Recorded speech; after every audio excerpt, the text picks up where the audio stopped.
Our national resources, or natural resources, if you might say, has been the backbone of the Ghanaian economy over the years. But recent developments have raised issues about the fact that whether, as a country, we are getting more from these resources, or maybe we should tread cautiously to ensure that we don't end up laughing at the other side of our lips in terms of how we push this agenda of getting more from our natural resources. Well, there's one individual or person who's been a strong advocate in ensuring that as a country we get more.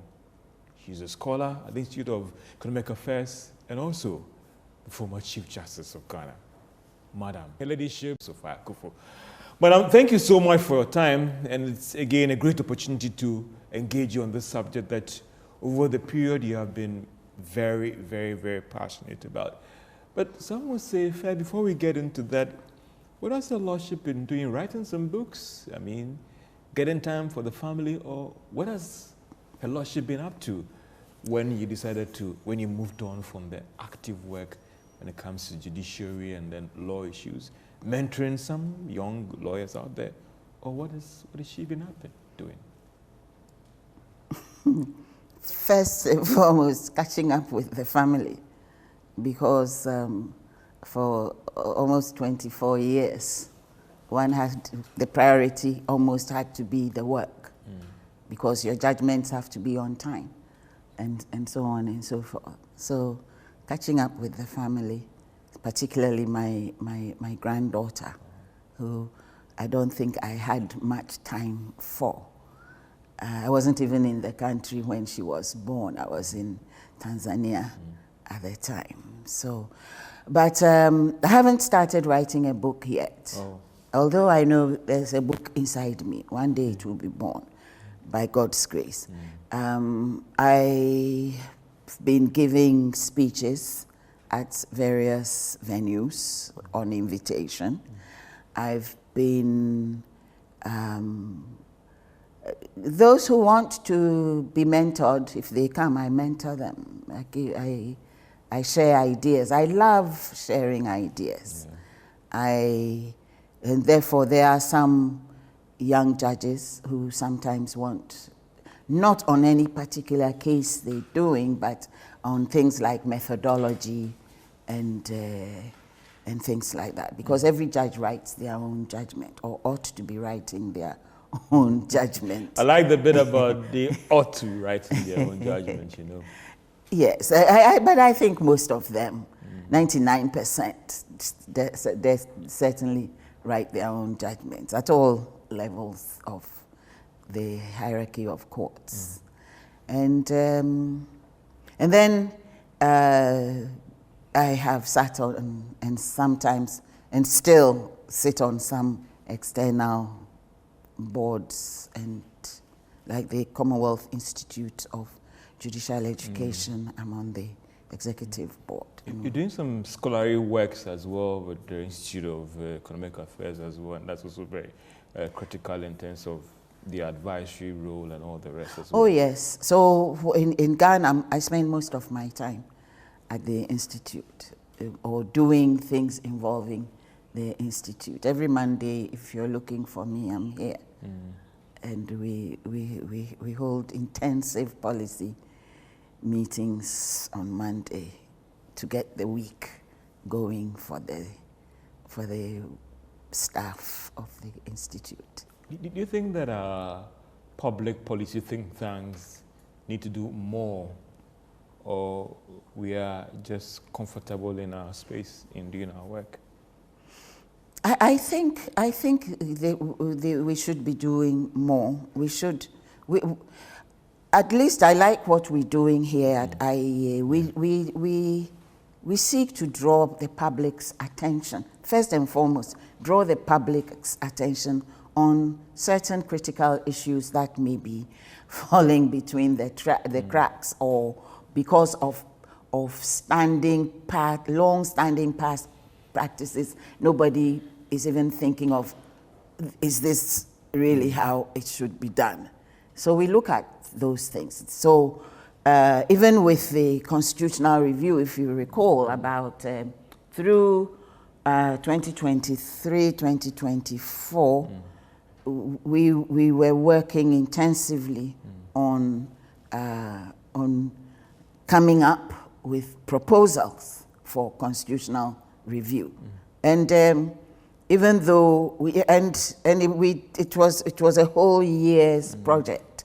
And after that, by the time the National Constitutional Review Committee was set up, we had our report ready and our recommendations ready. And we did hand over the entirety of it to them. And I'm talking about your advocacy work. It appears that it was not just in the boardrooms, but there were times when you had to move on ground to champion and ensure that everyone who invested in the domestic deduction program get what is due them as well. Some were saying that what influenced those actions, because we knew that Madam would always be in the boardrooms advising, knowing where you have come from as a Chief Justice, but you took quite a bold and interesting step to go out there and ensure that these are people who have invested their monies in certain state or government bonds, and they should be paid back. Well, yes. First and foremost, I wasn't there in that boardroom when that decision was made to give people haircuts, whether they like it or not. But even if I had been and I had disagreed, and despite my strenuous position, it went ahead to the extent that I think it's wrong and that it's in the interest of the public to know that it's wrong. Yes, I would have come out and done it. So it's something which I always say, if I had to do it again, I would still do it. For some people, was a defining moment because they thought that Her Lordship would not come out to advocate strongly for certain right things to be done. But you see, and I will say that maybe it's my home upbringing or how I understood my legal education. You don't sit there and just let unlawful things be done. And if you feel strongly about it, and there's no one to listen to you, you shout it out. Fortunately, I saw that there were some people picketing, and I saw somebody I knew on that picket line, phoned her, and I said, was it you I saw? She said, yes. And I said, okay, are you going again? And she said, yes. I said, can I join? And so I went. Now the payments have been done, and subsequent payments have been done. It's being done. Yeah. And of course, there was a lot of twisting of arms because it was like, if you don't agree, this was in the latter part of the negotiations or the discussions. Well, negotiations, they didn't negotiate with anybody because I was picketing with the individual investors, people who did not join any particular group. Yes. So it was simply, it reached a certain portion, yes, it has been paid and is being paid. But there's another portion of it whereby, whether you like it or not, this is it, and this is how it's going to be.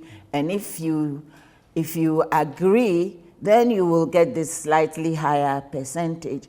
But if you don't agree, you will get this lower percentage. And that was shoved down everybody's throat. So I asked because, I'm not really an investing person. I'm a judge. I sit in the courtroom and that's what I used to do. But my investment advisors from my bank, they said, if you don't, this is what the consequences will be. So, and if you do, this is it. These are the consequences. So very reluctantly, I accepted, but I made sure that in my acceptance, I noted on the form that this is with great reluctance.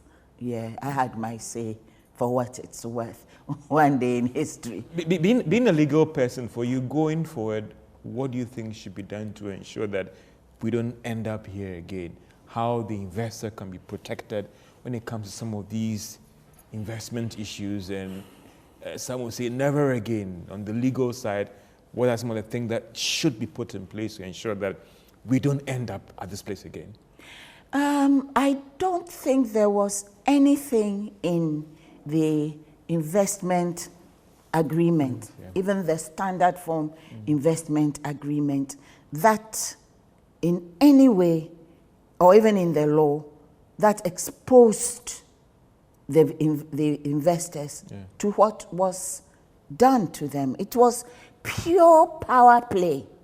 I can do it to you. And if you, I'm holding your money, and I can do it to you, and so there. If you like, take me to court. Basically, that's what it was. And I did consider taking it to court. But I also decided we've made the point, and the government has disgraced itself with what it has done. Because basically it was stealing.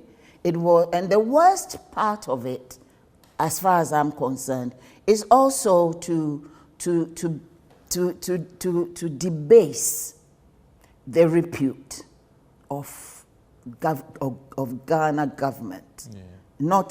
I'm not talking about any particular political party, but I'm talking about Ghana government. In investment, they say the government never defaults. Exactly. And what does bond mean? Your word is your bond. It used to be. This was a bond, a government bond that was issued on written terms. And if you cannot rely on the government's word, the bond, even when you've signed, what else can you rely on? You know? And so now that they want to issue cocoa bonds, I've already heard people wondering. I'm not giving anybody an advice. I'm not an investment advisor. A legal advice. But no, I'm not giving any advice. But the question, the elephant in the room that everybody will pretend it's not there is going to be how many people will really opt to go to take this bond after that bad experience. It will still, that scare is on the minds of a lot of investors for any new bonds that government would issue. That is what frightened me, because when you put a country into disrepute, it takes quite a long time for trust, you know, because trust once lost, it's hard to get it back. And I'm sure there are fewer people, especially if you compare the number of individuals, the real human beings, the real Ghanaians, not the institutions, but the real Ghanaians who were investing in government bonds. If you compare that number at a certain point in time with now, it will be fewer. A lot of people still go for the treasury bills, the treasury bills and things like that, but the rates are coming down. That is safer. But the government bonds, people are now scared because it took quite a long time to build that trust, to build the public's understanding, to build the public's confidence. It took a long time, and then with a backhand swipe, you shattered it. Let's come to your lordship. Let's come to the issues about our natural resources and minerals. And I followed your works, your public scholarly works, and you've been very passionate about this space. You think that as a country we are not getting what we are getting? You think that we deserve more? For sure. For sure. We deserve more. Why? Because let's take the new boy on the block, the new kid on the block. Lithium. Lithium is just one part of what anybody in that town, Ewoya, will be digging up. When you dig up in Ewoya, you're digging up something, a compound called spodumene. I don't know whether it's a rock or whatever, but I'm calling it a compound because in the little bit of chemistry I did and still remember, a compound contains a whole load of other things. So that's why I'm calling it a compound. Because there's lithium, there is silica, there's a whole line. I got my list from the internet, and it's a whole list of, and each one is valuable. Each one is usable.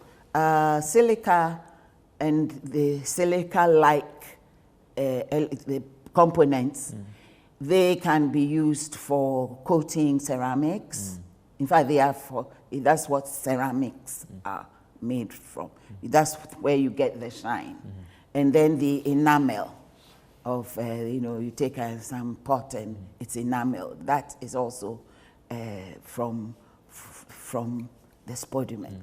And there are all kinds of other chemicals there are chemicals in it, there are minerals in it, there are some semi-precious gems in it. So you dig it all up and you keep, just like we've been doing, we were doing with gold. We say we're exporting gold. Gold as an element is, you don't just go and pick it. You may see the gold vein, but you don't just scratch it out. You have to break the whole side of the mountain, and you will get those little pieces, but you will get so many other things which have either industrial or other uses, fertilizers, and so on and so forth. So if whatever you're exporting in raw form, you're exporting more than the element you think that you're exporting. Yes. So if you're exporting, you've written an agreement to export lithium. Well, do you have a separation facility in Ghana from which you're now going to isolate the lithium and export it to Atlantic Lithium? No.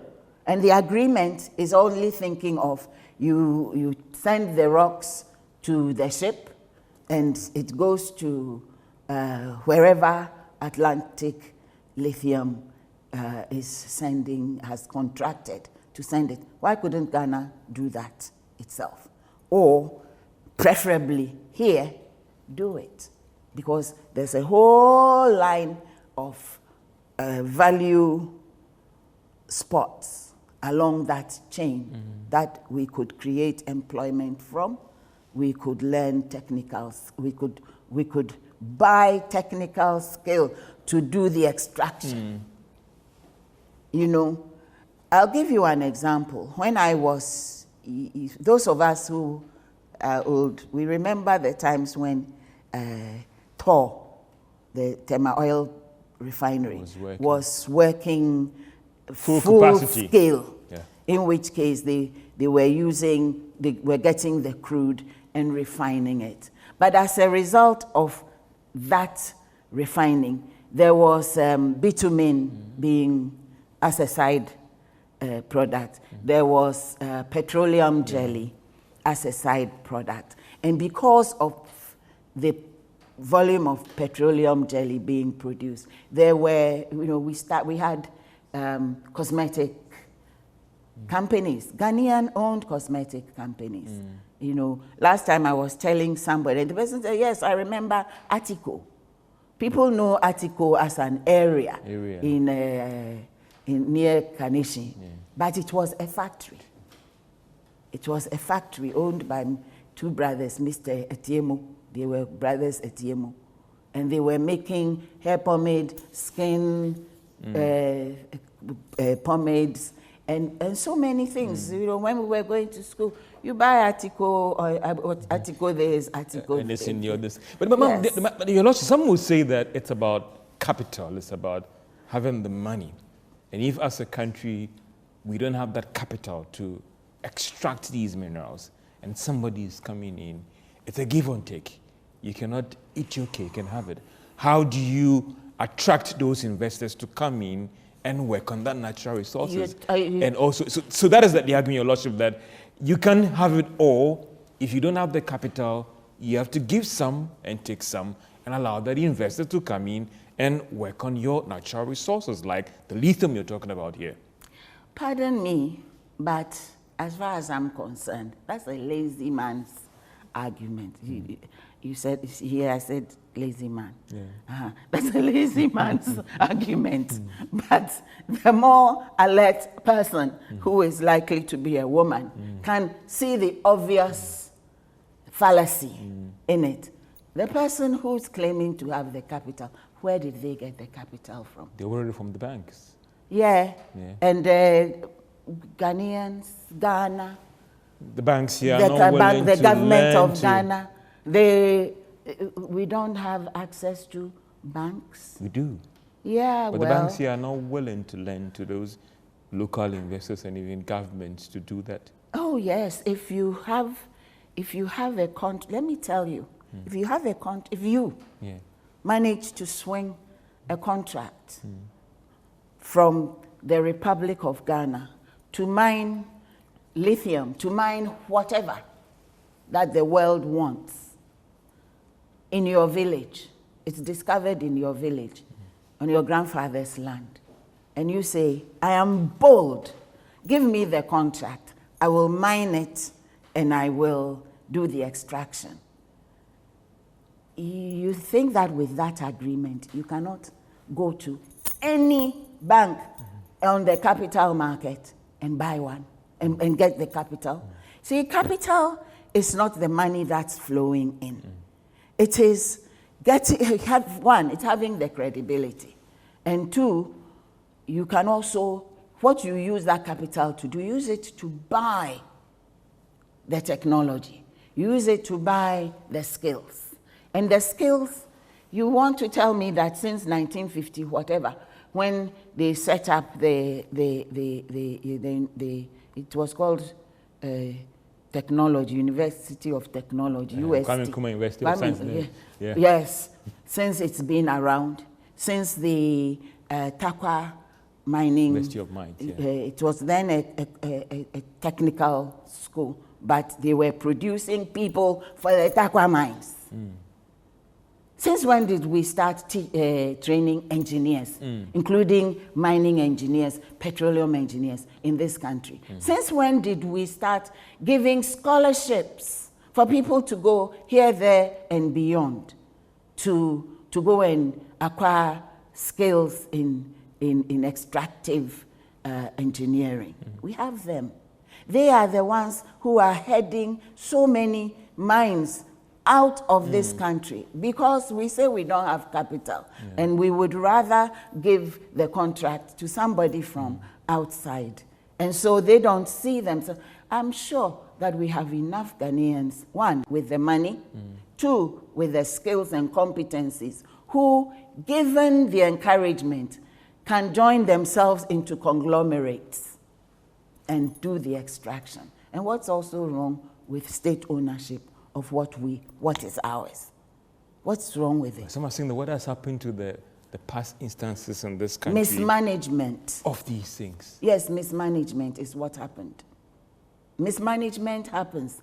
So you buy brains and you buy skills. I come back to that. Okay, you can't trust, you're saying you can't trust anybody to man or to woman state mining company. Fine. But it is owned by the state. So you put out an advert, job description, job profile, qualification, experience, etc., etc., etc. This is what I'm looking for. And you engage for that service. It's a service. We are in the age of service contracts.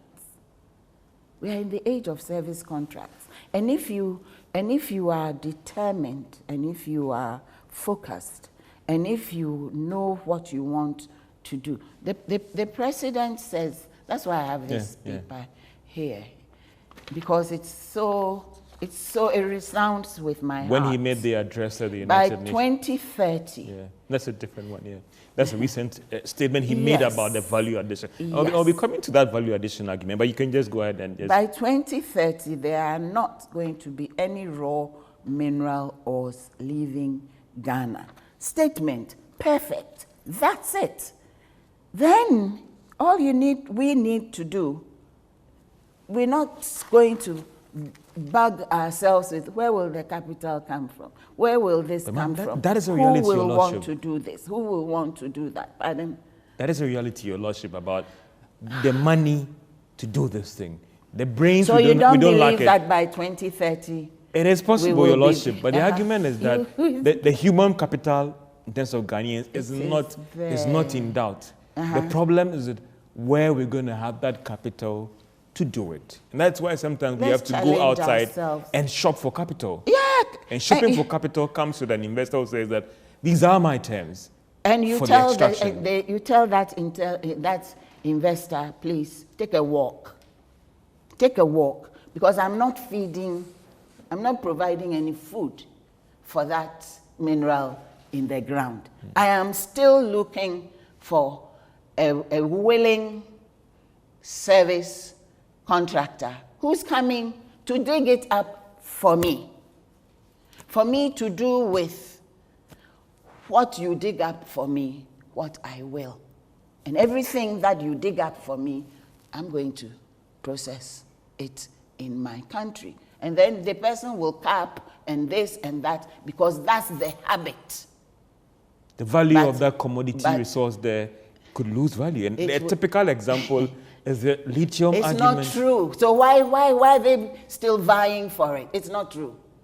And in any case, you know, I know, commodities, you take a whole year of the price, even just 1 year of the price of a commodity. It hits the sky, it sinks to the bottom of the sea, it plateaus for a bit, and so on and so forth. It's been back and forth with the Atlantic Lithium Agreement that's currently before Parliament. What are your thoughts and submissions on this development, where it's been delayed in terms of because there are arguments about royalties and all the rest, and some are saying that the people in the town are complaining that what is happening? Do you think the agreement should be reviewed in totality? In totality, and even the concept behind it. That agreement should be reviewed to reflect. We are not going to ship raw ores out lithium of raw anything, because I tell you, it is not lithium. They are taking spodumene, which contains other things, raw ore. And so all those other byproducts that are derivable from spodumene, we can also be forming sub-industries with it. And then the lithium itself. And then we add value up to the point of producing the lithium batteries. Why shouldn't the lithium batteries say produced and made in Ghana? Where is it written that it cannot be so? Africa is in any case big enough to absorb every lithium battery that is produced from a Woya spodumene. The royalties, you understand what I mean? Yeah, the royalties should be, because you see, we would end up losing this investor, and it has let that investor go. Implications for that area and the economy in getting the right capital. It is because right at the beginning, the government did not want to even listen. Did you know anything at all about Ewoya? Did you know anything at all about deposits in that area of Ghana? Did you know that there was any discussion to contract out the mining operations in that area. Before the agreement, the signing of the agreement was announced. Did you? I didn't. No. It was when the minister of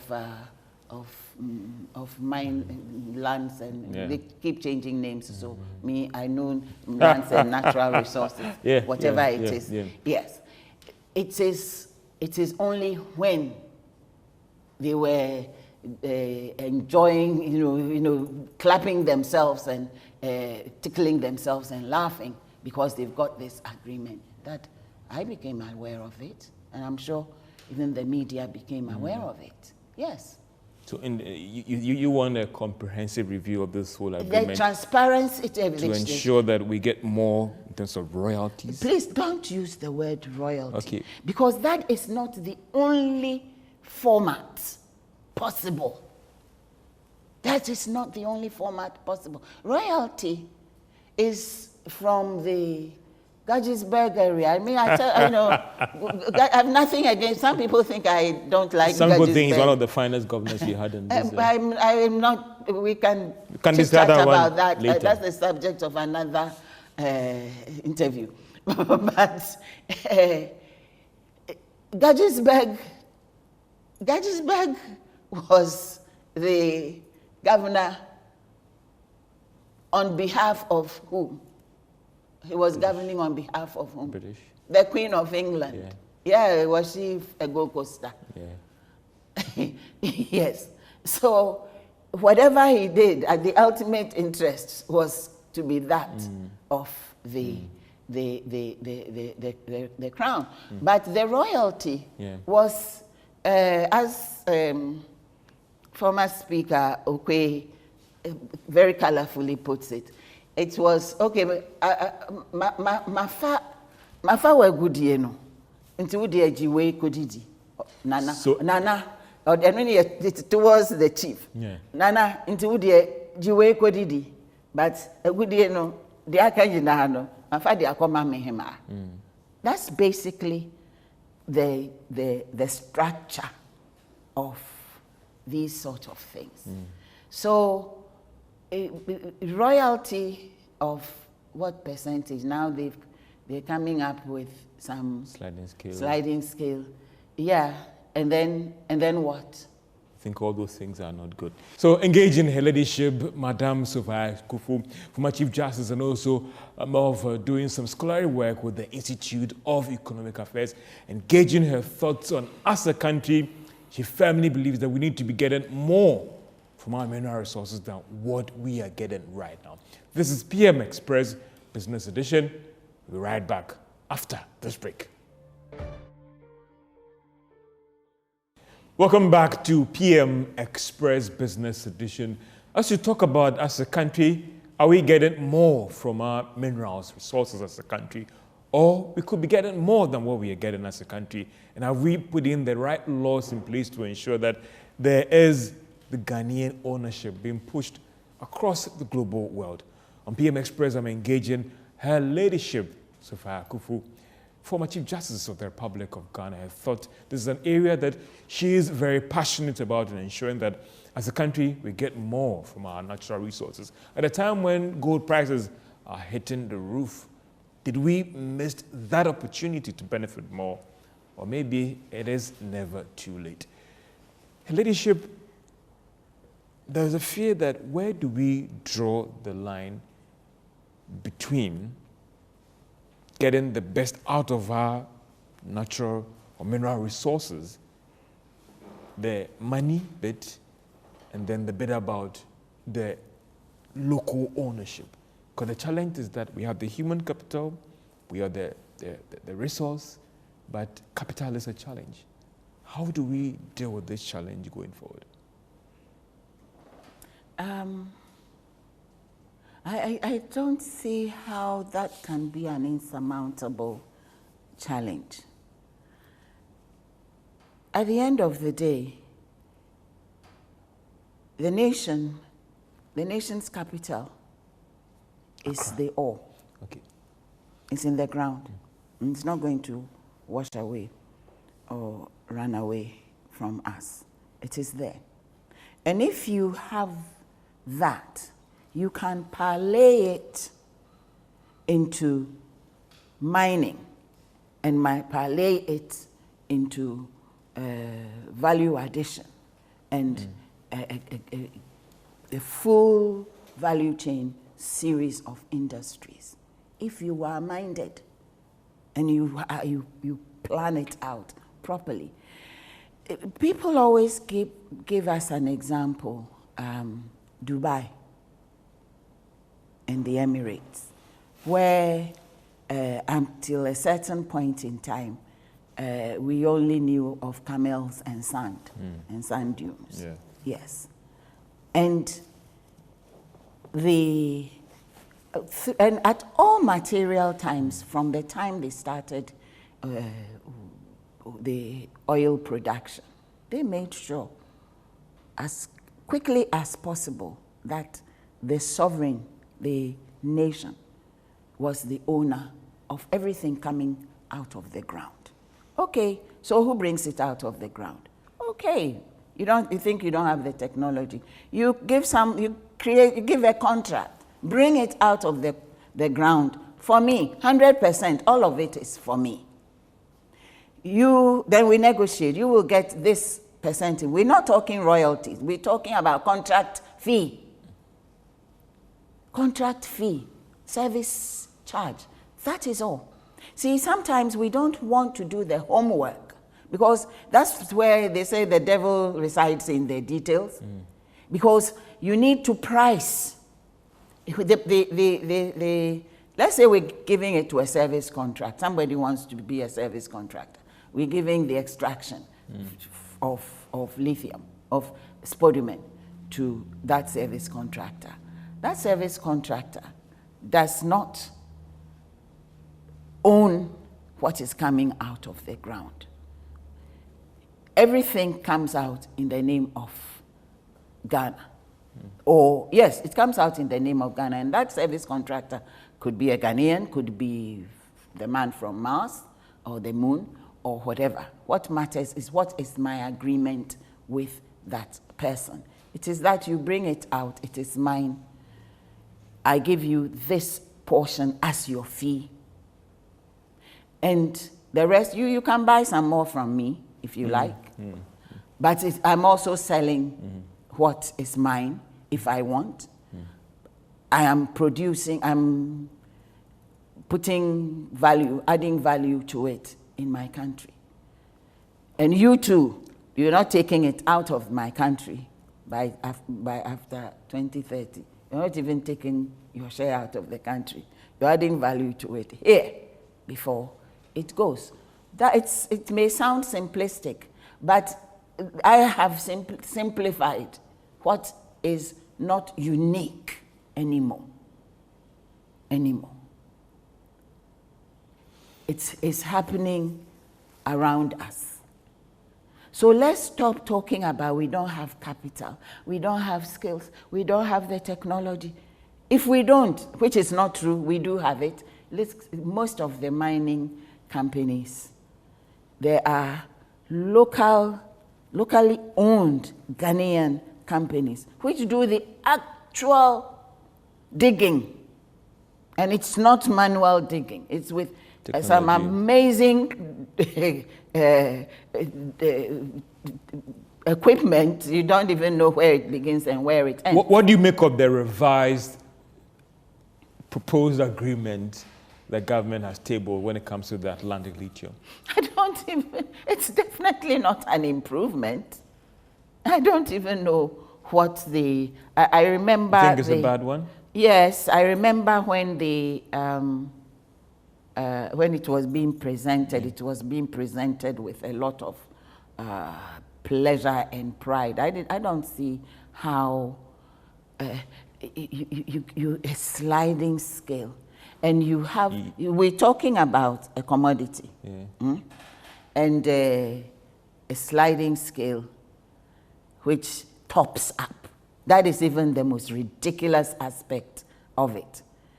Not less than 5%, I do believe, and not more than 11 or 12%. Why are you even topping up?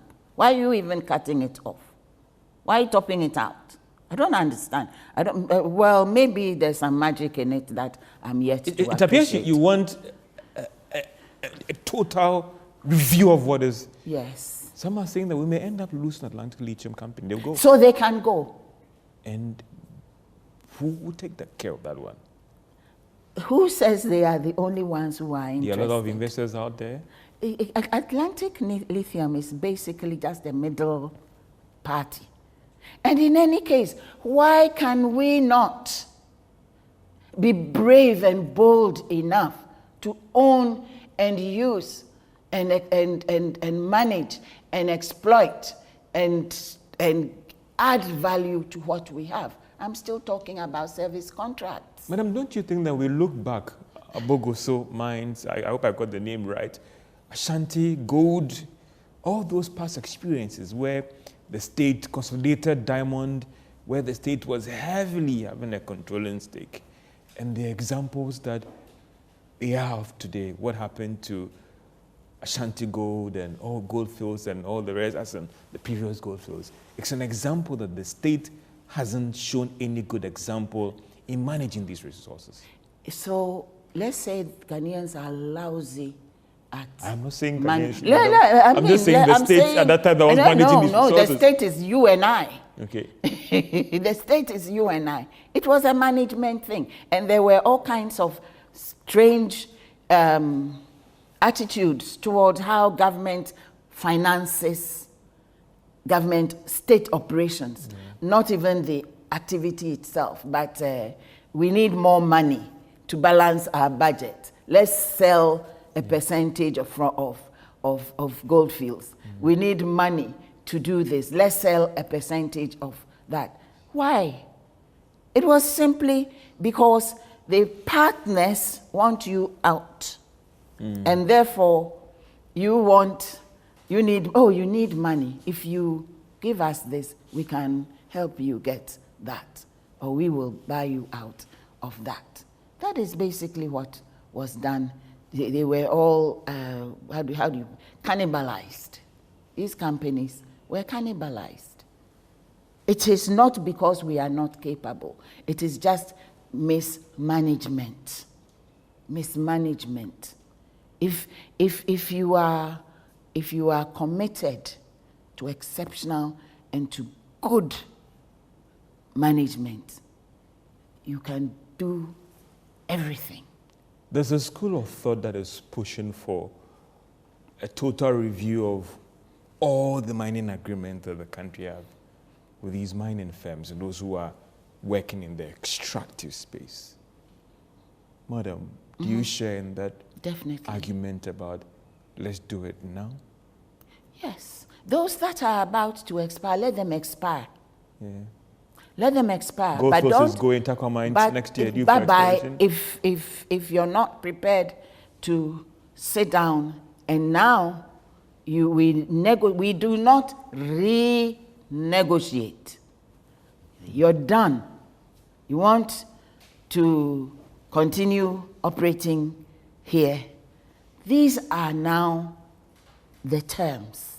So one of the first things we need to do is to critically review all the legal instruments that relate to the exploitation and I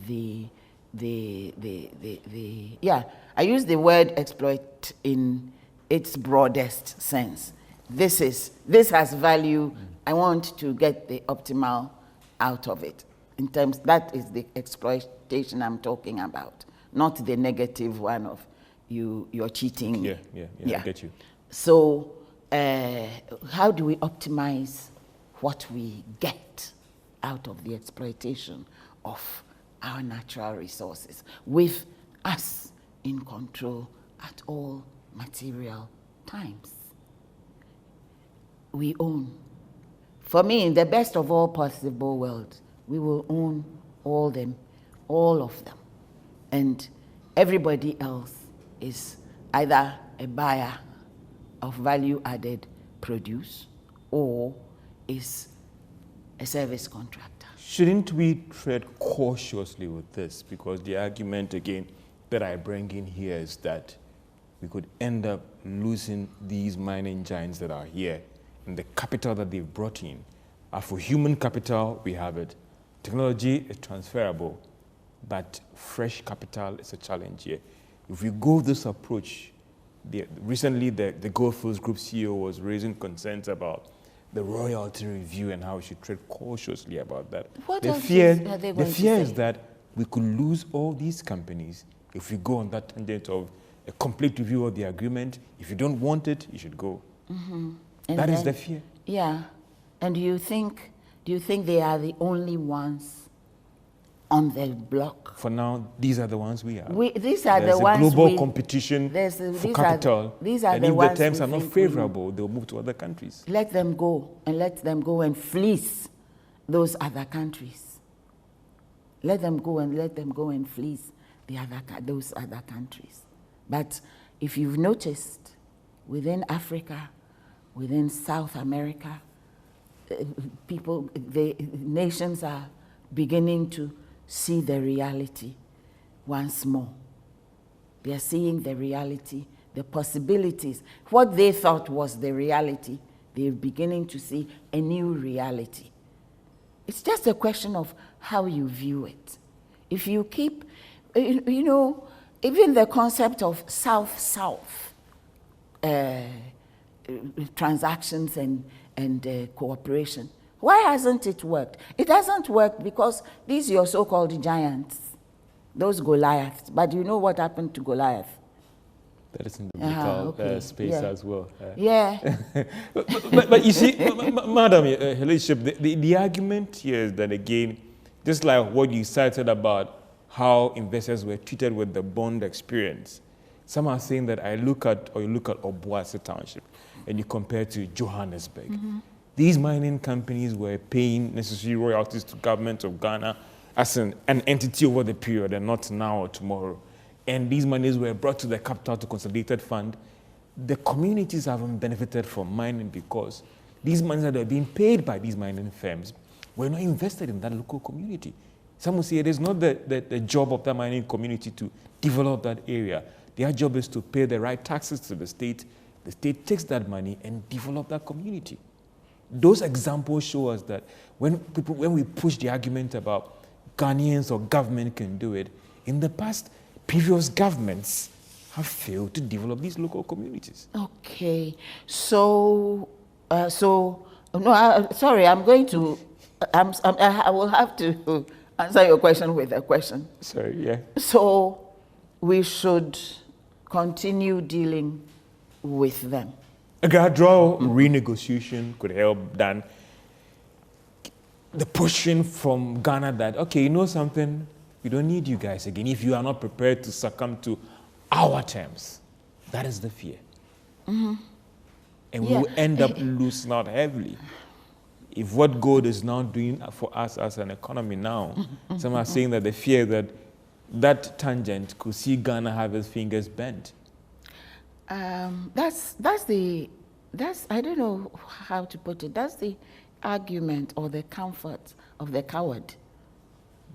And when you were talking, I was one Ghanaian adage that came to my mind was "Usra wari jaya, yewari wari bone." There's always it's in the human nature to fear what is beyond the horizon. But if you've got focus and you have scope and you have a plan and you are prepared to be committed, you can go beyond the horizon. Because Ghanaians, we have wealthy Ghanaians. Some live here, some live outside. And, okay, I will not say what I want to say. But if Ghana opened up the world of all legitimate possibilities, I use the word legitimate very advisedly, opens up the world of all legitimate possibility, primarily to Ghanaians, Africans second, the rest third. You think that all those assets, Ghanaian assets, Nigerian assets, Senegalese assets, that are around in the world, being invested here in some bank in Switzerland, in some place in New York, in some apartment building somewhere. It will not become available. I tell you it will be. I tell you it will be. It is just a question of trust. And you build trust with a plan. A plan which you're not hiding in your armpit, but a plan you have laid out. From year this to year that, we will do A, B, C, D, E, and F. Critical success factors. We need this, we need that, we need that. We will partner with Ghanaians. We will do this, we will do that, we will do that. If you've laid out a clear plan, that is how you build credibility. Has the horse not already bolted out of the stable? The horse never bolts. He goes out and then is grazing just outside the stable. You can get it back. This would affect rather the new agreement. Because, for instance, typically, Gulf also have to negotiate for its stock mines in 2027 April. So this pushes for all the new agreements that will come up the table of government for renegotiation, and that is what you're talking about. That is fine, but it makes. But the old ones are safe. The old ones are not necessarily safe. For example, I still don't understand why I read, I think last week, that there's some extended. The agreement still has some years to go. It has. What agreement? It's an oil agreement. Yeah. For 40 years or so. I stand to be correct about the years, but yeah. And then we extend it. When I think there's still 10 years or more to go, we extend it for another period, which will start not from tomorrow, but from the end. No, we should stop doing that. And that thing should not even be ratified by Parliament. It should not be. Parliament should ratify the extension of the oil extraction agreement. We understand some already has been done. Should there be a review of that agreement itself? Oh, you see, agreements are not. I don't know why we always think agreements are written in stone. Yes. You know, we believe, in Ghana, it's as though the agreement is cast not even in stone, but in diamond and blood. So you cannot touch it. And in any case, if these are the agreements we've been signing, we had better make sure that in all coming agreements, there will be review clauses. We always leave an opening to the party of the other side, and then we lock ourselves into a lockstep move as a nation. And then you cough and they take you to court in their country. That's the other thing. That's the other thing. Where arbitrations and all those things are done in their country, and we're always losing. Practically, we're always losing. Good defense, and a good team to challenge these cases. Pardon? You're not putting up a good team to challenge this case. There was a recent one with Talu that has to do with taxes. But when we lost. The team, did the team even come from our AG's office? The team, the reason why we have Attorney General's office, or rather we have the Solicitor General's office, it's supposed to be filled with crack, top-notch lawyers, so that they're the ones who fight these cases for us, in or outside Ghana. And there was a certain practice.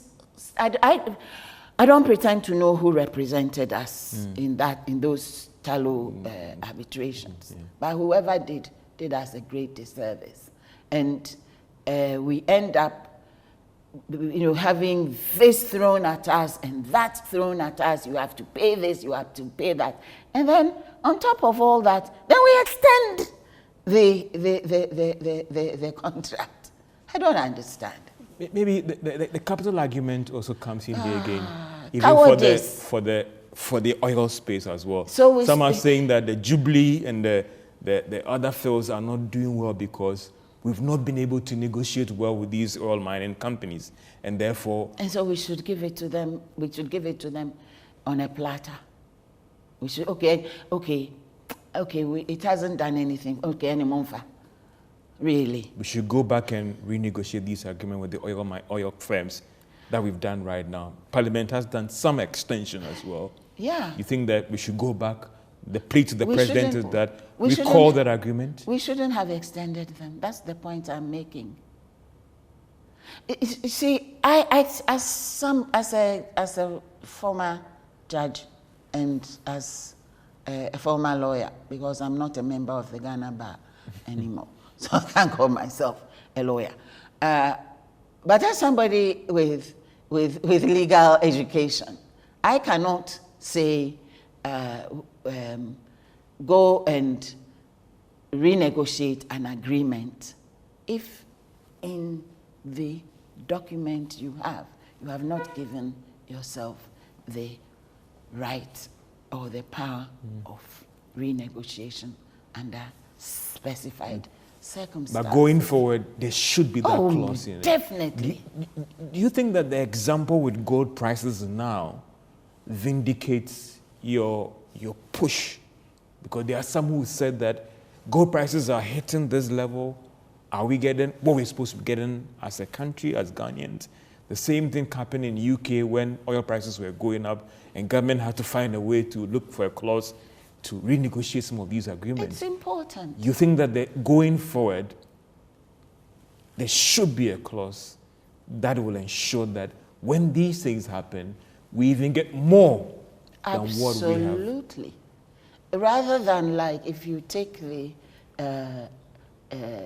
Atlantic Lithium agreement, rather than topping up, you topside it. In other words, no matter how high it goes, this is the scale with the royalty. That's what I'm talking about. We must never lock ourselves into in those ways. I'll be coming back to look at the value addition as well. That is the way to go for us as a country. What do we need to do, getting in place the right laws as well as a country? This is PM Express Business Edition, engaging the former Chief Justice of the Republic of Ghana, in leadership, Justice Sophia Akufu, and also a scholar at the Institute of Economic Affairs, sharing his thoughts and brains on how certain things should be done for us as a country. We'll be right back after this break as you look at Ghana's mining and minerals regulations. Is it a time for a comprehensive review? We'll be right back after this break. Welcome back to PM Express Business Edition as we focus on the extractive sector and whether indeed we need to do more as a country to get more from our minerals, the mining sector, gold, diamond, bauxite, and the new kid on the block, that is lithium and even oil as well. Engaging the former Chief Justice of the Republic of Ghana, her leadership, Sophia Akufu, and also someone who's been sharing their thoughts and brains on how as a country we should be getting more from these minerals out there. Madam, thank you so much for your time. Value addition, the President has given his firm commitment and conviction. You think that it's never too late, that let's go? It's never too late. It's never too late, and I'm in full agreement with the President on that, because I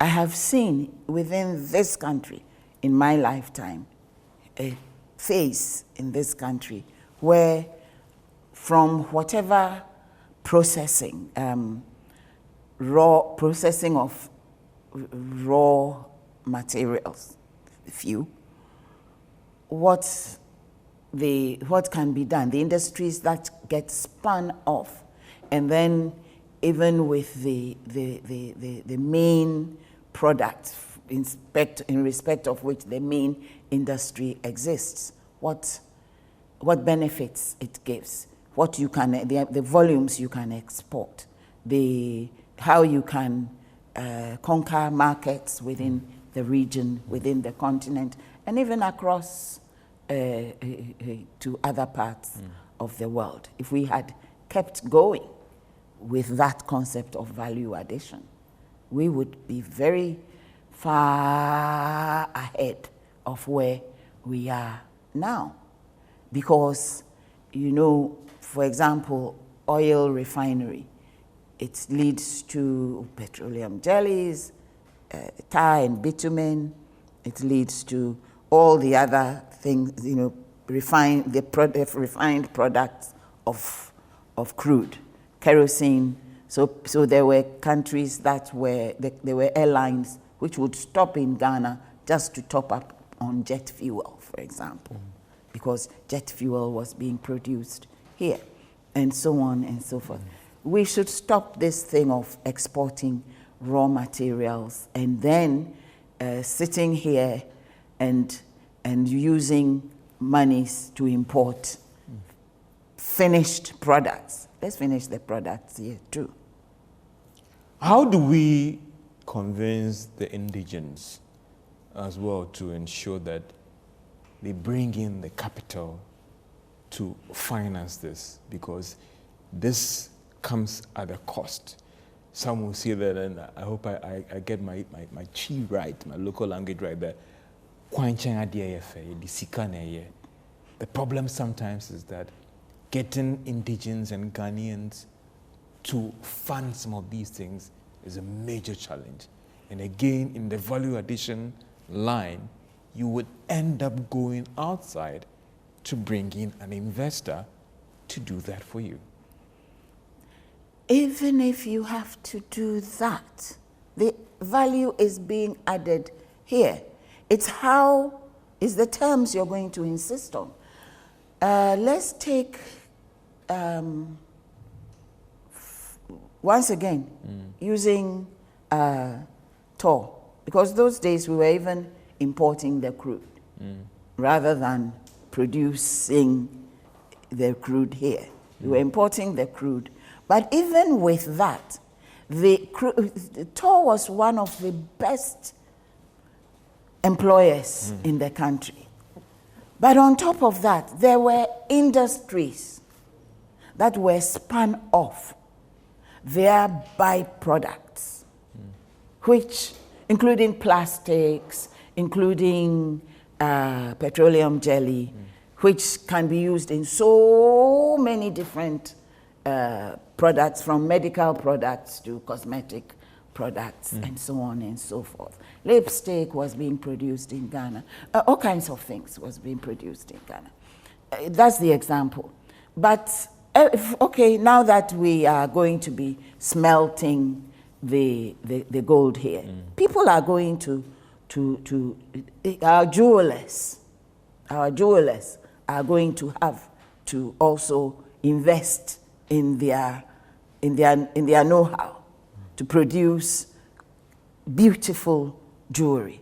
The University of Science and Technology has, for the longest time, had a jewelry section. I don't know whether it's I think it's part of arts. But all these things were on the small scale. When you had to do it, expanding it into small a large scale, because of what was available to be used here, because the government was taking everything and then putting it straight, sometimes from Obuasi, right, straight to the airport. The gold, the all ingots, straight from Obuasi to the airport. What would get to the precious minerals, what was it? PMMC. Yeah. Yes, would be a little amount. Yes, so that every time you went to their showroom, you felt disappointed because variety wasn't there. Right. And yet, if you go to Dubai, to the souks in Dubai, you can, there's gold everywhere, but they don't mine gold there. Most of their gold is from here. Yes. So the skills are going to be developed and to higher level. New markets will open to Ghanaians. A lot of tourists and first-time visitors to Ghana get very disappointed that we don't really have a gold jewelry market. That maybe there's a whole street where there's all kinds of stuff you can choose from. It's like, in Addis, you go to the Mercato area, a whole load of silver products there. Maybe your boss missed out on that opportunity. Big time. What do you make of the whole concept about the gold board?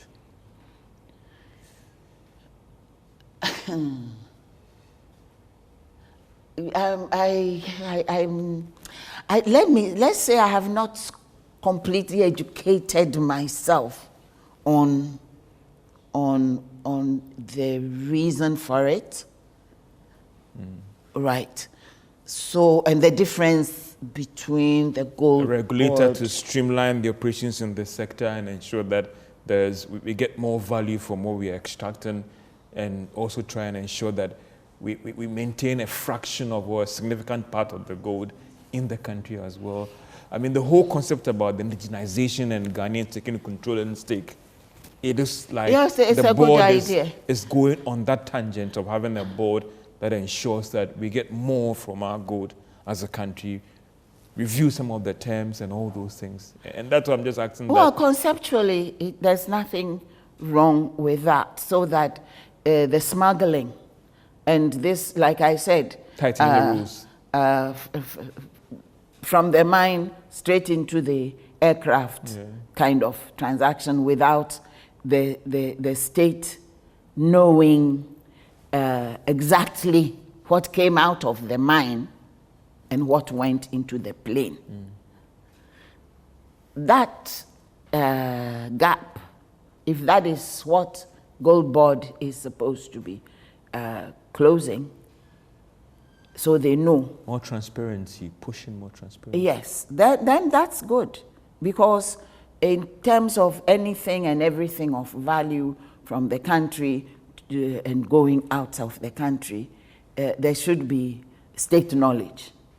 Yes, even in the most arrant capitalistic countries, they do have smuggling rules, don't they? Yeah. You can smuggle out and you can smuggle in, because there are controls, so the state is getting what it ought to get from local production.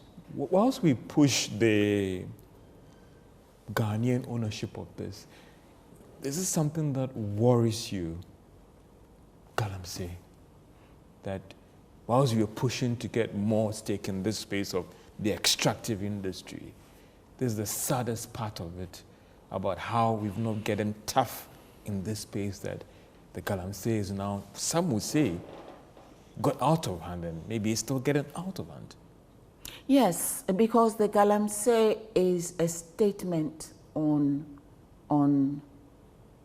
or let's say it's a condemnation of, we are all, we should all stand condemned for, one, irresponsible governance, because it didn't start overnight. And there were always all kinds of spurious arguments of one sort or the other. There will be those who will say, there has always been Galamsey. But I remember the clear waters of my childhood. Part of my growing up was in Chibi. And I remember Saturdays we will walk down to the Birim, and that's where we would do the washing of the clothing. and then then you hang it on the greenery to dry. It's practically all the kids of the area will be there, and then you swim. Your eyes are bulging out, and then you go home.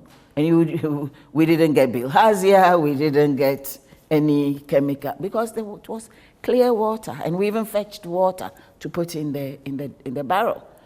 But it was then not out of hand. When it started getting out of hand was when politicians, let's say people with political influence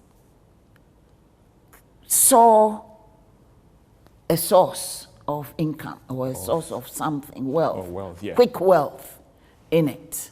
And then it went so completely out of hand that, for example, a friend of mine, I told her, but you told me you have a house in your hometown, but you've never invited me for a weekend or something. And she said, and I will not, because I myself, I don't go there anymore because I don't think it's safe, because they have been mining underneath her building, in the middle of the village, because now it's wealth at all cost, and it does not matter. But there are still some towns and villages in some of these areas where the people have also said that no matter what, we will not permit anybody, even if you come with a license from the Minerals Commission, we're not going to allow you to do any small-scale operation in this place. We will continue with our farming. What should be done now by the state? And I'm not using, because I want to devoid politics out of this discussion. Mm-hmm. What should the state be doing now to deal decisively with this issue? Enforcing the laws. You see, it's not a question of how many new laws you're going to make. Enforcing the law. That's all there is to it. And I'm sure you're thinking in your head, yes, enforcing the law. Is the judiciary helping? You bring help to us. And the thing is, they've not been of help to us. Sometimes it's not the judiciary. They've been presented with empty cases. Whether it's deliberate or not, you cannot tell. But you see, fortunately and unfortunately, criminal law and criminal procedure are very technical. And even how a charge is framed can decide whether the judge can take that charge and proceed on it or not. And sometimes we as the judiciary would be suspicious that the person framing the charge has deliberately framed it in that wrong way, which the judge cannot accept. But there have been notorious people being so it brought will to have the to bench be thrown out. or brought to the court that the cases were thrown out. Yeah, because the judge is the face. And then you have these cases where the case is going on and the investigator is suddenly transferred. That's the sole witness, the star witness of the state has been transferred. And then the judge will say, okay, I'm adjourning and I'm insisting that at the next hearing, the star witness must be here. The police or the whoever that person is must be brought. Oh, the person is not well. Oh, this, oh, that. What is the judge supposed to do? There are standards of justice too. And sometimes you would reluctantly have to say, okay, then I'm throwing the case out. If also depending on how it's thrown out, it can, and when it's thrown out, Because if the person is acquitted and discharged, you cannot bring that same charge again. If you simply dismiss, then it can be, the charge can be cleaned up and then brought. There's a lot of, I don't know how I will put it, there's a lot of work that the judiciary and the prosecution must do together. It's not necessarily having to pass new laws and tighten up. That is not the answer to dealing with the galamsey issue. What it is that everyone who has something to do with, when it comes to prosecution, everyone involved in prosecution must do it faithfully, with commitment. And the judge must also do the case knowledgeably and judicially. In other words, these are the facts, this is the charge, this is the law. The law and the charge, are they together? Fine, they are together. These are the facts. Have they been proven? If they've been proven, deal with it. And where discretion is to be exercised, the judge must exercise that discretion judicially, so as not, because criminal law, criminal justice is supposed to be, you're administering the justice vis-a-vis the parties before you, but you're also setting an example to the community. So, there are some sentences which are so ridiculously lenient that you ask yourself, so why did you even waste the taxpayers? We've seen a lot of that in this gold fight issue in the extractive sector, where people have been caught and sometimes been freed and just fined and all the rest. And fine, yes, but you see, sometimes it's what's the maximum and what's the minimum. Most of those sort of cases, there's a maximum and a minimum. But surely, if you're doing a trial in a galamsey area and the case has been proven, your discretion, which may range from 5,000 cedis fine to 20 years in prison, or both fine and imprisonment, you should go to the top side. How will political will also contribute to this fight?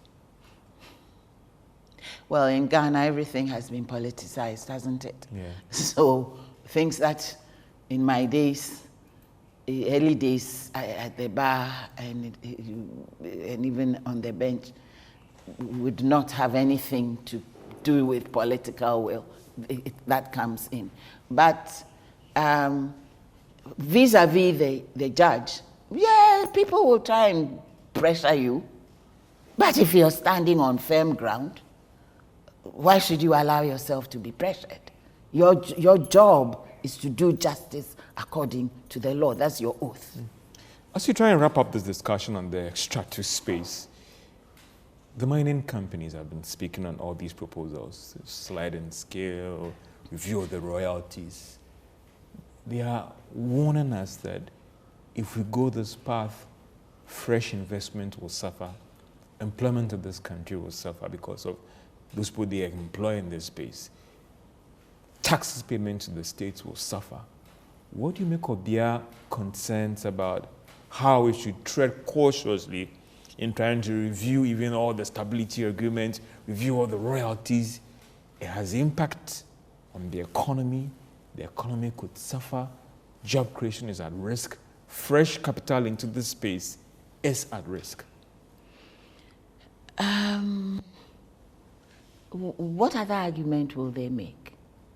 If you've been enjoying a free ride or a smooth ride from your point of view for decades, you don't want the boat to rock. So they will make those arguments. So we ask ourselves, what is in the best interest of the Republic of Ghana, not only in its abstraction, but of the people of the Republic of Ghana. And when you have that consideration, you have to have that consideration both in the present and into the future, so that the best for the best interest of the country should be almost into infinity. So your children and your children's children will come and also benefit. But if our consideration is always for somebody whose interest is in their production to production gains, and if you collapse, if there's no future for your descendants, it doesn't matter to them, because they're not part of your descendants anyway. We should start thinking about ourselves. I think a couple of weeks back, I heard Dr. Sam Jonah saying that it's about time that Ghana and Africa became shamelessly selfish. We now need to be looking, what is in our best interest? And I think most people have seen the light, including, and our president has also seen the light, the new light that is shining, that is dawning, that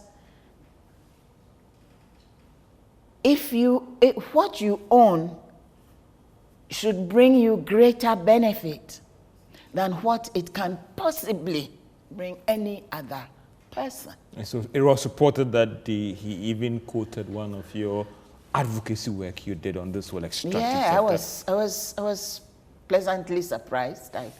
I was flattered, but it was something I said in full earnest, and I was happy that that message has fallen into the president's ear, because at the end of the day, he drives policy that could bring those sort of objectives into reality.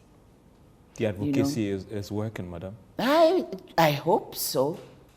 I hope so. And I think that from what one hears people sometimes on the news, I watch your station every morning, your channel every morning, yes. And what opinion makers, opinion leaders, some opinion leaders say, yes, it's beginning to hit home. Because in any case, you see, it's not even a question of taking the sovereignty. The sovereignty is ours. Our constitution says so. And nobody Resides in the people? Resides in the people? The sovereignty resides in the people, and the minerals belong to the people. The president is managing it on our behalf. There's an argument again, and educate me, that this pushes more of sentimental attachment than the reality on the ground is that we don't have that money to do it. This thing you keep saying. Let's go back, that it's more of sentimental argument here. The reality is that these things are not achievable. They are achievable. It's cowardice that has stopped us. One is cowardice, and in some cases, I even suspect it's corruption, and not having the interest of Ghana at heart that it has happened. There are some groups, hopefully small group of people in influential positions, and they have at all material times been such groups of people in the country who will always espouse the cause of the investor, the foreign investor, emphasis on foreign, the foreign investor. They are entitled to their where their loyalties So you think lie. that the mining companies and the oil companies do not have a case when they raise the fresh capital argument? They should. If there's no, they should go. There will be jobs lost if they have to. Jobs will not be lost. Business will. The mines will will operate. There will be capital to do what needs to be done. Because, I think it's even an insult for a foreign investor to imply that a nation, a sovereign nation, does not have the capacity to raise capital. To extract and get value out of its natural resources. Natural resources. Yes, it's an insult. It means that you still haven't grown up. As you draw the curtain down on this discussion, I know one of my friends, when I told her that I was coming to have a discussion, she said that, George, I won't forgive you if you don't get the thoughts of Madam on the whole idea about opening up legal education and not restricting it to Makola or the Ghana Law School. What do you make of it as a former Chief Justice about push to ensure that George Wiafe doesn't need to go to Makola before he can be called a lawyer? Okay. See, your time is limited because you see, legal education is a whole area. Truly, if there had actually been some recommendations General Legal Council at the General Legal Council that had been approved even during the time of Justice Akwa as Chief Justice, whereby on a time-bound and a timed basis, that was what was supposed to happen. That's how come, for example, the professional law course is taught at KNUST. And it used to be also taught at the University of Ghana, but then they were complaining about accommodation, and so it moved to Gimpa. But it's still something that is run, those are courses that are run by the General Legal Council. But the projection was that by certainly by 2020, universities would have been certified. So we actually did start going around universities which had law schools. We actually started going, or rather had faculties of law. Faculties of law, yeah. We started going around, we being some selected representatives of the General Legal Council, working together with the then accreditation board, the National Accreditation Board, to look at the curriculum and the structure of the faculties of law, because certain standards were set. The idea was that certain courses would be taught towards the LLB. And then you want to make sure that the library is a worthwhile library. They have enough number of professors in the strict sense of the word, not the American sense of the word.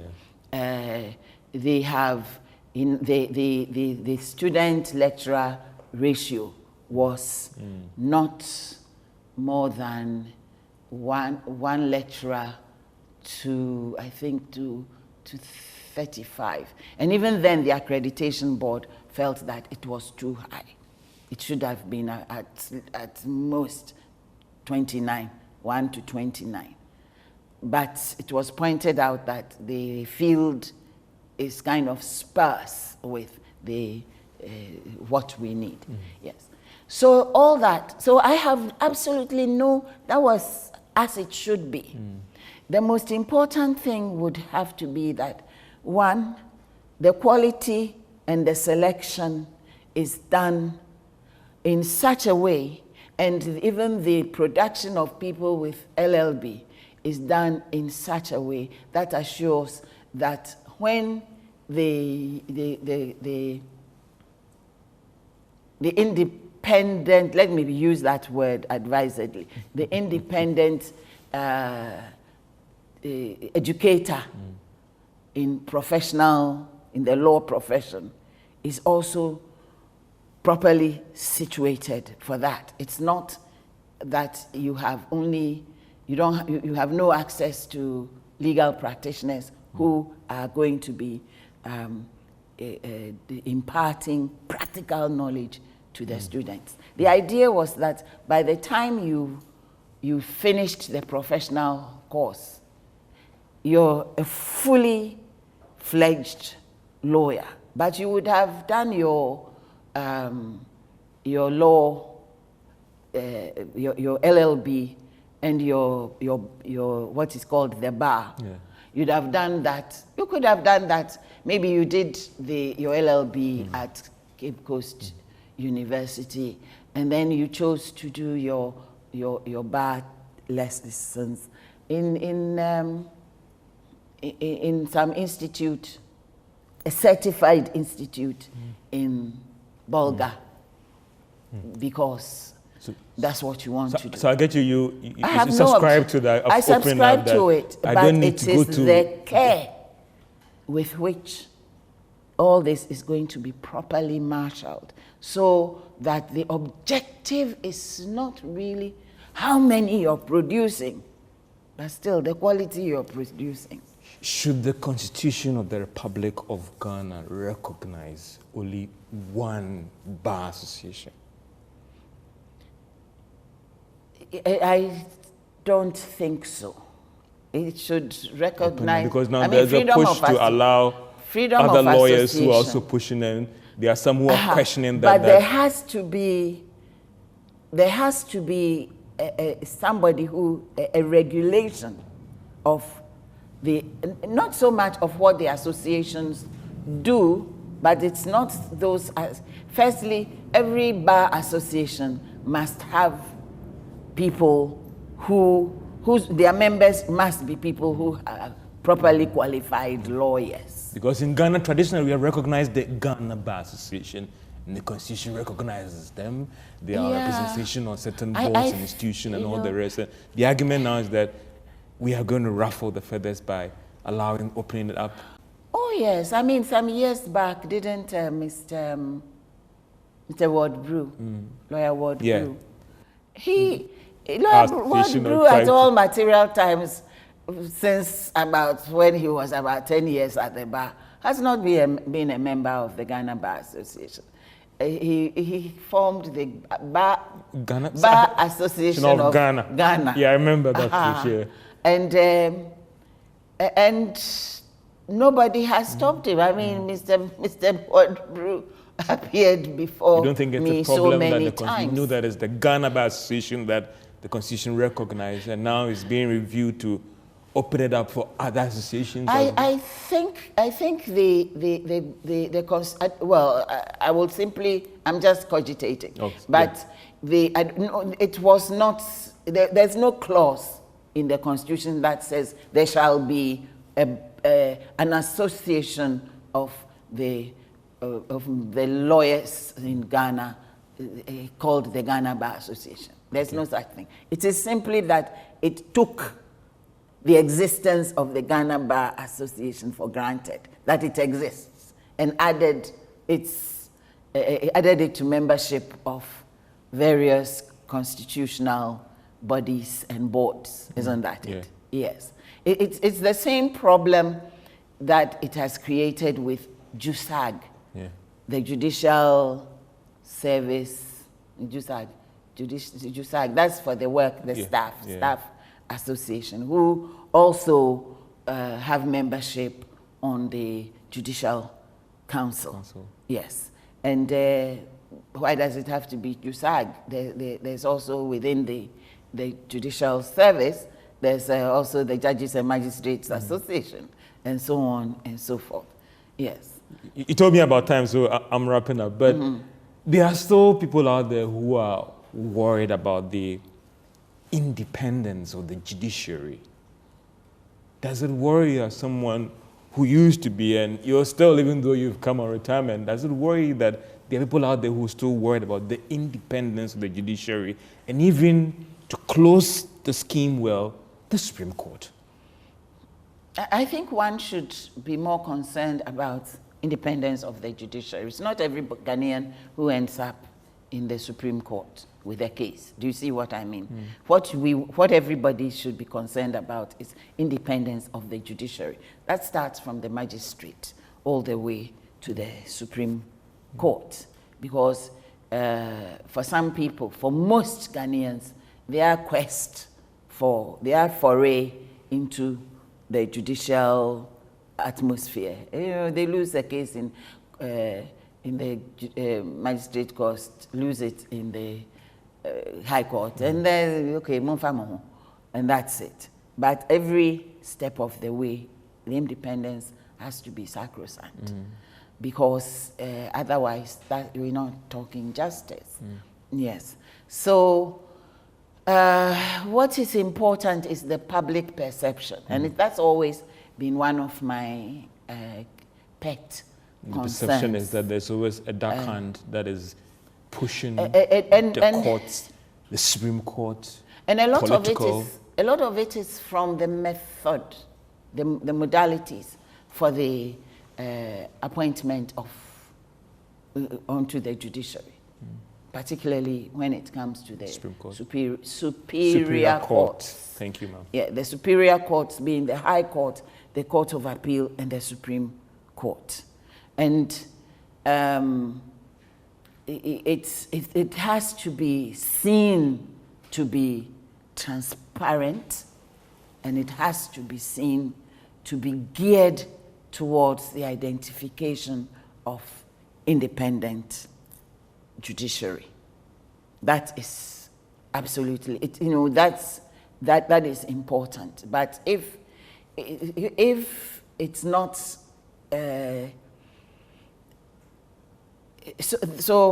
for example, I fully endorse the recommendation in the report, the Prempeh Committee report, that there should be an independent appointments body, commission, which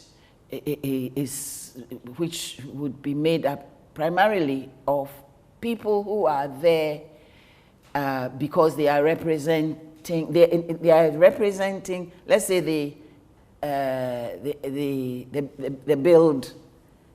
build industry. They can have a representative Is there. the Judicial Council not already doing that? The Judicial Council the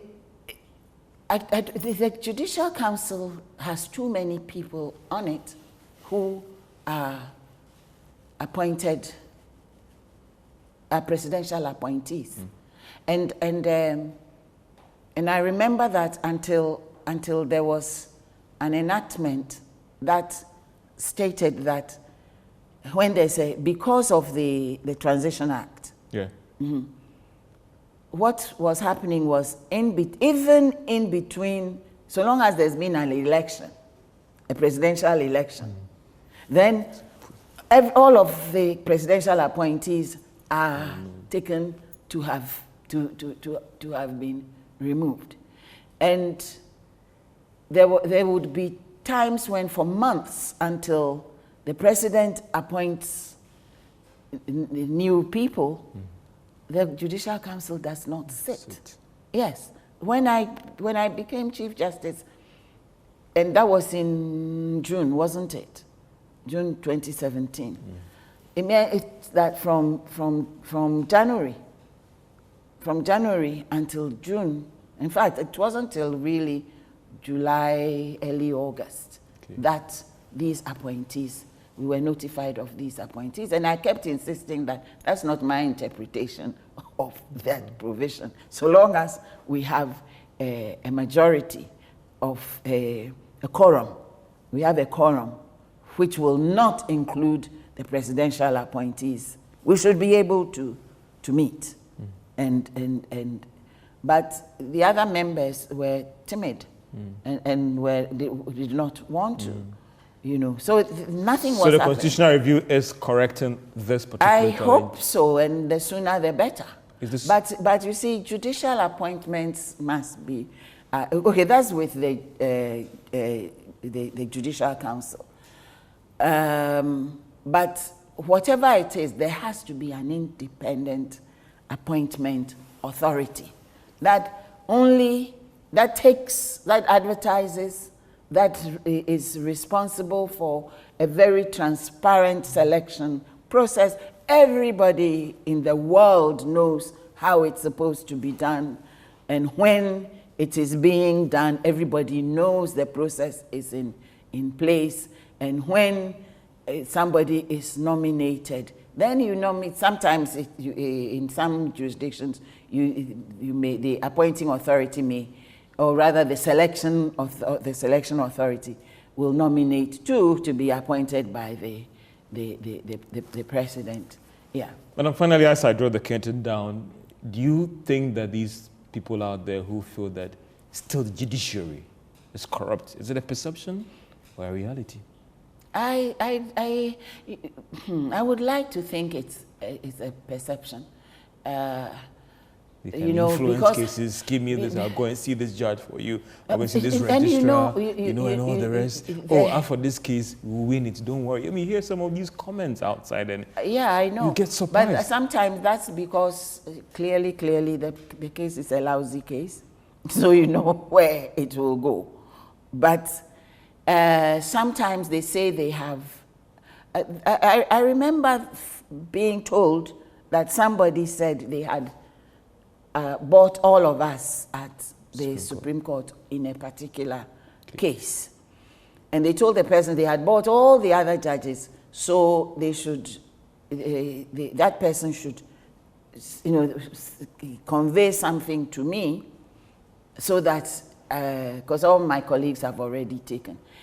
And so I told the person who came to, and I said, listen, tell the person that she's very stupid, because if obviously she knows she doesn't have a good case, and that is why she wants to buy so many judges. And for a case, she said she had given 10, those were the million days. She had given 10 million to each of the others. So it was a case with, we were 7 on it. So she's already coughed out 60 million. And I said, the reason I was saying she was stupid is because the whole value of the case, her case, was about 70-something million. And I said, I don't want her money for any reason and under any circumstances. But in any event, I'll give her a free advice. If she's given any money, she should go and collect it, and then maybe if she loses the case, she loses it, because you don't chase after 70 million with 60 million. It was just too stupid. People talk, and sometimes it is not true. And in that case, it really wasn't true. She was just flying a kite, and people do that. But the devil himself knows not the mind of man, as Shakespeare wrote. Yes. So, but I'm always an optimist, and I always like to give people the benefit of the doubt, because corruption is like adultery. Only the two people know what they've been up to. Everybody else can suspect. And that's how we draw the curtain down, engaging the former Chief Justice of the Republic of Ghana, her lordship Sophia Akuffo, engaging her thoughts on the extractive sector. And as a country, we need to get more out of this. I know the debate will still go on in your homes and offices about what more can we do as a country to get more from this. Madam, I appreciate your time so much. And this has been PM Express Business Edition. Have a great day.